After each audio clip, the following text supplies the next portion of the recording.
Governor of Assam, Professor Jagdish Mukherjee, Chief Minister of Assam, Dr. Himant Biswa Sharma ji, Union Minister of Ports, Shipping and Waterways and Ayush, Sri Sarvanand Sonowal ji, Union Minister of Law and Justice, Sri Kiran Rijiju, Union Minister for Development of Northeastern Region, Sri G. Kishan Reddy ji, Union Minister of State for Development of Northeastern Region, Sri B.L. Verma ji, dignitaries from other Northeastern states present here, distinguished guests, ladies and gentlemen.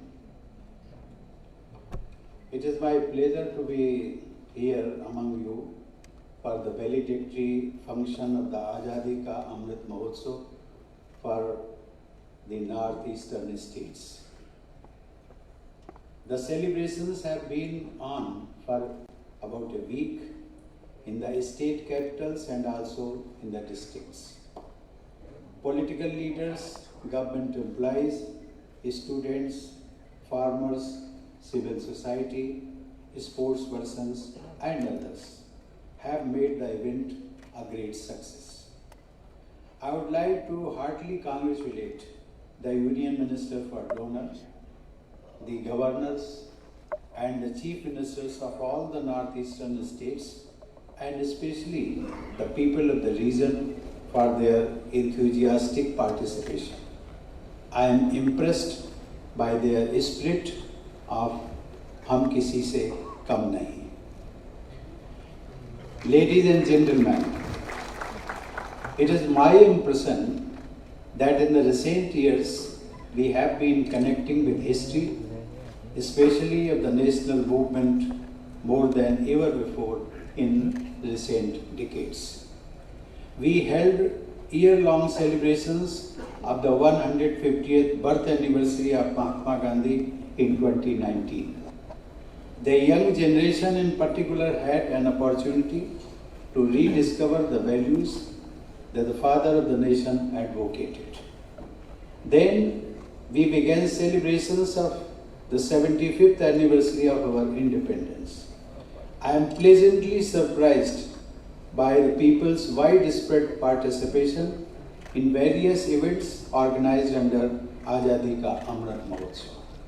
It shows their zeal to nurture the foundational principles of our republic. Ladies and gentlemen, when the nation celebrates the freedom movement, citizens recall the valor and patriotism of not only its leaders, but also lesser known or rather forgotten participants without whose sacrifice it would not have been a mass movement. We are rightly proud of the fact that such participation was witnessed in every nook and corner of the country. Every Indian yearned to see Mother India freed from the shackles of foreign rule.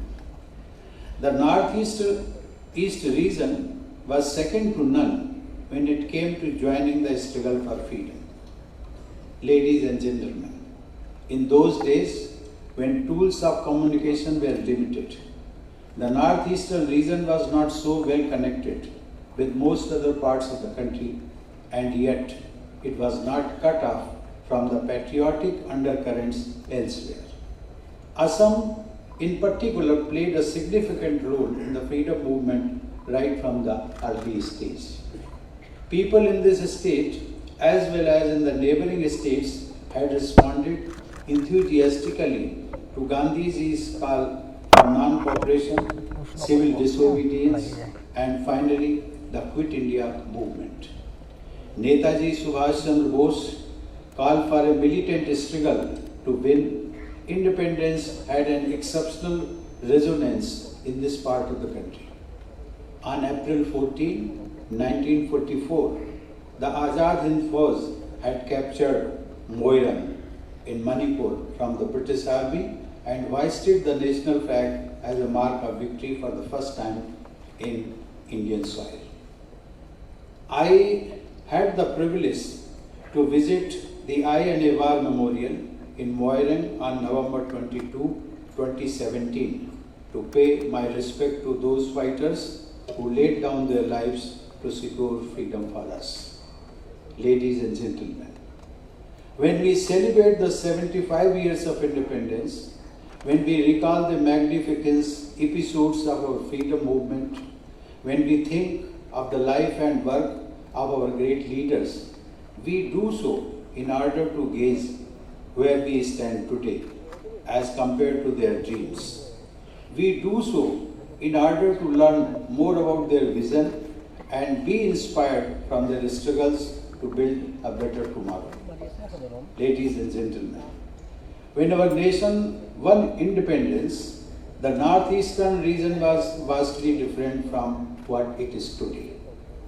The state of Arunachal Pradesh, for example, used to be a centrally administered territory known as Northeast Frontier Agency, that is NEFA. Nagaland gained statehood in 1963. Manipur and Tripura used to be princely states which acceded into the Indian Union in October 1949, became union territories in 1956 and full-fledged states in 1972 together with Meghalaya. Sikkim had been a protectorate of India till it joined the Indian Union in 1975. Mizoram became a union territory in 1972 and then a state in 1987. Ladies and gentlemen, initially the northeastern region had suffered hugely because of partition of India, as it found itself suddenly cut off from major centers of communications, education and trade and commerce such as Dhaka and Kolkata. The only corridor connecting the northeast and the rest of the country was a narrow strip of land in the north of West Bengal, making it challenging to support developmental initiatives in the region. Yet, we have diligently worked to overcome the challenges of geography. During the last 75 years, the Northeast has made significant progress on a variety of parameters. Road, rail, airways and waterways connectivity has grown exponentially during the past few years. Railheads are reaching places where they are most required.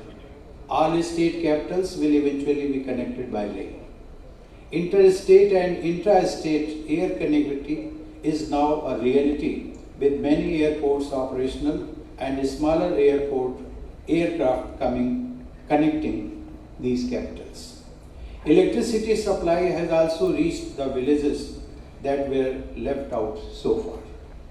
I was literally bowled over by the beautiful landscapes, serene surroundings, and industrious people of each state of the Northeast, which I visited during my campaign for the presidential election way back in 2017. Ladies and gentlemen, the Northeastern region is the natural gateway for India to Southeast Asia and beyond. With over 5,300 kilometers of international borders with several neighboring countries, it has significant strategic value. With the launch of the Look East policy, or LEP, the security-centric approach towards neighbors in the East gave way of prioritizing of economic issues for benefiting from the common potential for economic growth across the region. In 2014, the LEP was upgraded to the Act East policy, that is AEP, which brought about a paradigm shift and marked a significant change in the potential role of the Northeast region. Emphasis was placed on enhanced connectivity, security, stability, and development. In an innovative move, the government has also assigned union ministers as in charge of each of the northeastern states to oversee the projects and gave a pace to development and growth of the region. Ladies and gentlemen, you are aware that about 28% of the total population in the region, especially in the hilly areas, is tribal. If Assam is not counted, 60% of total population of the remaining 7 states constitute tribal population. The region is home to at least 133 of the total 705 scheduled tribe groups identified in India. Many distinguished luminaries have emerged from among these tribals and other ethnic communities. I am happy to learn that efforts are on to preserve the cultural richness and linguistic uniqueness of the smaller tribal communities. The northeastern region has immense inherent strength.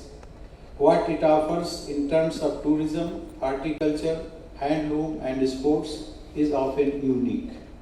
The whole country feels proud when sportspersons from this region step up to the podium to earn medals for India in the Olympics and other international competitions. Efforts are needed now to place the northeastern states on par with the industrially advanced states so that more jobs are created here. Recognizing this need, the government is working with the states to improve their ease of doing business parameters and to facilitate the flow of private investments into the Northeast. These efforts are starting to bear fruit. I am told that here in this city, a state-of-the-art manufacturing hub is being developed next to the international airport. Global leaders in electronics and IT manufacturing are expected to set up their facilities here. When climate change has emerged as the greatest challenge before humankind, careful planning and efforts will be needed in the years to come to preserve the rich ecological heritage of the Northeast. This region is part of the Himalaya and Indo-Burma biodiversity hotspots, the 2 of 25 such hotspots in the world.